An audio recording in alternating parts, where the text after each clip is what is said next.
Following the developments of germ theory and subsequent discoveries, Paul Ehrlich, who had worked with Koch using dyes to stain bacteria, was now infecting rabbits with syphilis at the start of the 20th century.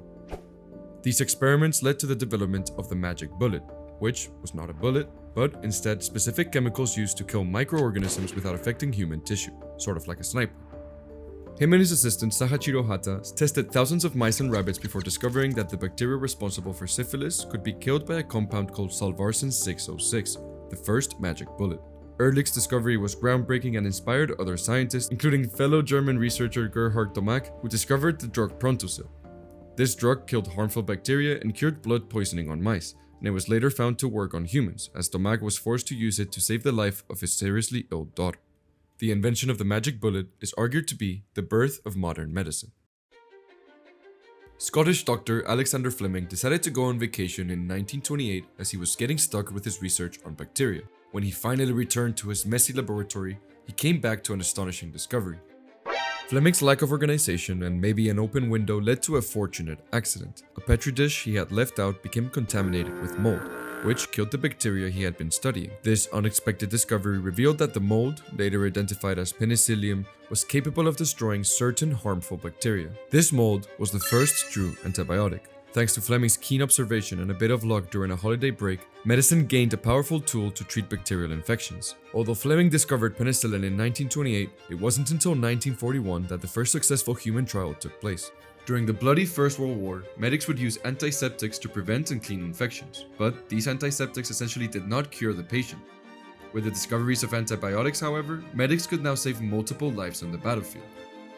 At the University of Oxford, two researchers, Howard Florey and Ernst Chain, used Fleming's discovery and developed methods to extract, purify, and produce penicillin to be distributed en masse during World War II.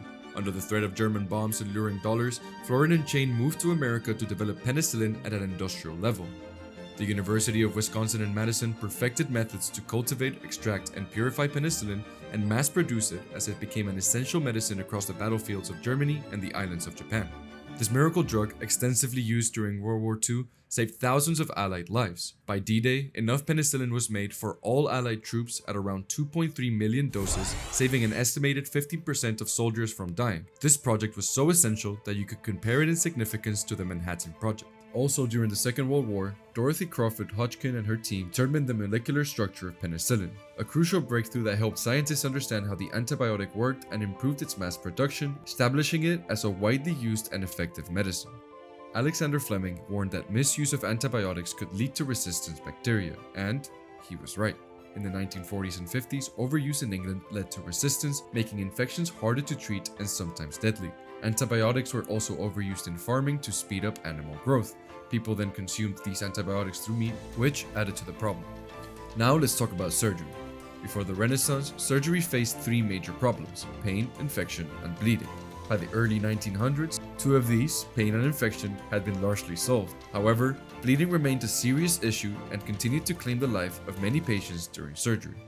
Since the 17th century, surgeons had attempted blood transfusions, but many patients died for unknown reasons. In 1901, Austrian scientist Karl Landsteiner discovered the four types of blood, A, B, AB, and O, and therefore realized that transfusions failed because mixing incompatible blood types caused dangerous reactions. After this, transfusions became much safer. This discovery was crucial, especially during World War I. However, a major problem remained.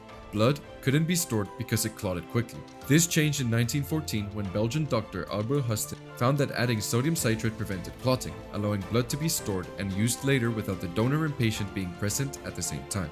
German engineer Wilhelm Röntgen, while experimenting with lasers, discovered a mysterious ray he called the X-ray. This ray could pass through paper, wood, and human flesh, but not through metal or bone. This meant doctors and surgeons could now see inside the body to find broken bones or other objects like bullets or blades. This discovery opened a window into the human body and led to the creation of a new medical specialty, radiology. X-rays also played a crucial role in saving lives during the First World War. For example, Marie Curie, famous for discovering radioactivity, focused on using this technology on the battlefield. She developed a portable X-ray machine and trained nurses to use it, allowing doctors to quickly diagnose and treat wounded soldiers. After identifying injuries with the portable X-ray, doctors used the Thomas splint, an invention by Hugh Owen Thomas made before the war, to stabilize broken bones and reduce blood loss. This splint, still used today, lowered the death rate for soldiers with broken thigh bones from 80% to 20%, and also reduced the number of amputations. During the final year of World War I in 1918, Europe was struck by the Spanish influenza, named because the disease was first widely reported in neutral Spain. This global pandemic killed millions, including 228,000 people in Britain. The Spanish influenza hit healthy young adults the hardest, often leading to deadly cases of bacterial pneumonia. In Britain, the response was poorly coordinated, as the government gave health advice too late and left local councils to handle the crisis on their own. Besides this, the pandemic led to the establishment of the Ministry of Health in 1919. After the Great War, where around 900,000 British soldiers died, many who survived came home with serious injuries and mental health issues caused by the horrors they had faced. Some were disfigured, while many others suffered from a condition known as shell shock, a form of severe psychological trauma caused by constant bombardment and stress in the trenches. To help disfigured soldiers, New Zealand surgeon Harold Gillis set up a special unit during the First World War, where he used skin grafts to rebuild damaged faces, marking the beginning of modern facial surgery. To treat mental health issues, options were limited, mostly rest, simple activities, or in some cases, harsh physical treatments. As a result, many veterans continued to suffer long after the war. Mental health pioneers like William Rivers rejected the idea that shell shock was purely physical. He believed it was caused by psychological trauma and encouraged more humane treatments, focusing on empathy and understanding instead of punishment.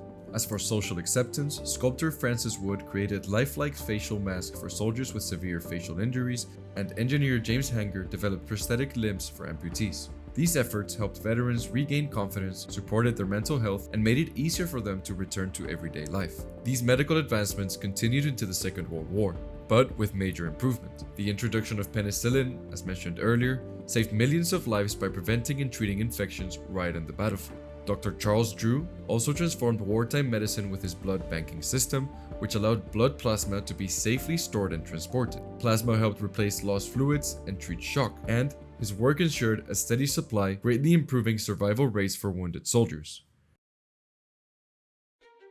After the massive death and suffering caused by the First and Second World Wars, people began to see life and the role of government differently.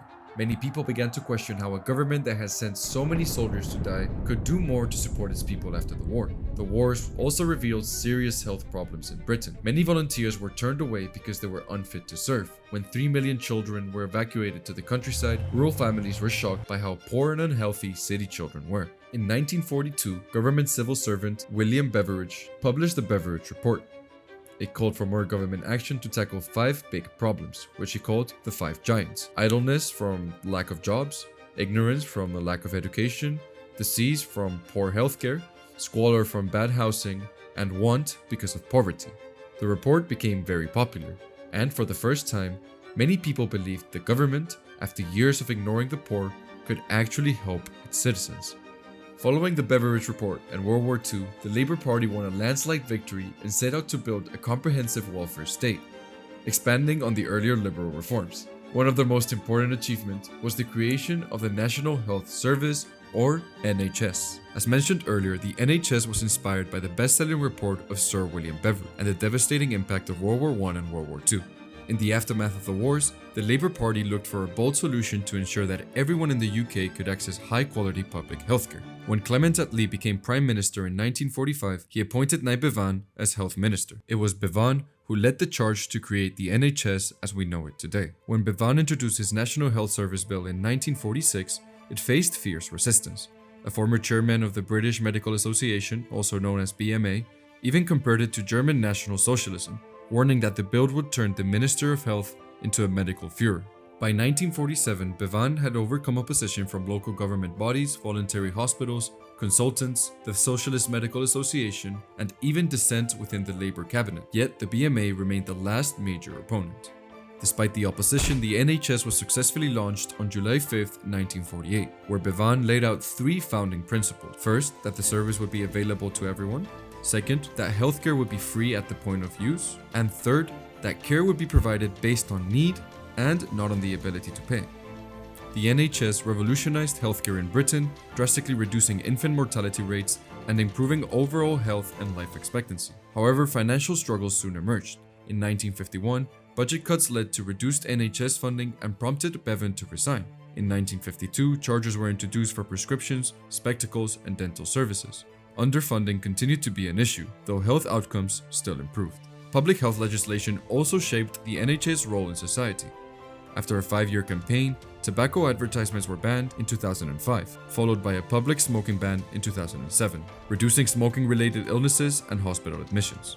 More recently, the NHS faced unprecedented challenges during the COVID-19 pandemic, with staff working under extreme pressure to meet demands for treatments, accommodations, and vaccines. Although the pandemic has technically ended, the NHS continues to struggle with significant staff shortages and the long-term impact of funding constraints and austerity measures implemented over the past 16 years. Recent strikes by NHS workers reflect ongoing frustrations over pay, working conditions, and resource shortages. After the World Wars, peaceful times, especially in the West, allowed scientists to focus on advancing health and technology. The 1950s and 60s saw significant medical breakthroughs. In 1953, James Watson and Francis Crick, building on crucial work by Rosalind Franklin, discovered DNA's double helix structure, revolutionizing biology and medicine and paving the way for genetic research, which culminated in the Human Genome Project that mapped most of the human genome by 2003. In 1956, a national polio immunization program was launched, drastically reducing cases. In 1960, the first successful kidney transplant happened, followed by the first lung transplant in 1963, and liver and heart transplants in 1967. Public health legislation successfully reduced smoking rates, but new challenges have emerged.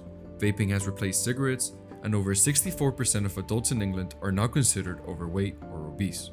As we've already mentioned, antibiotic resistance remains a serious threat, highlighting the importance of using medicine responsibly. At the same time, alternative medicines have gained popularity, some fueled by social media, with movements like anti-vax reflecting growing distrust in government and modern medicine.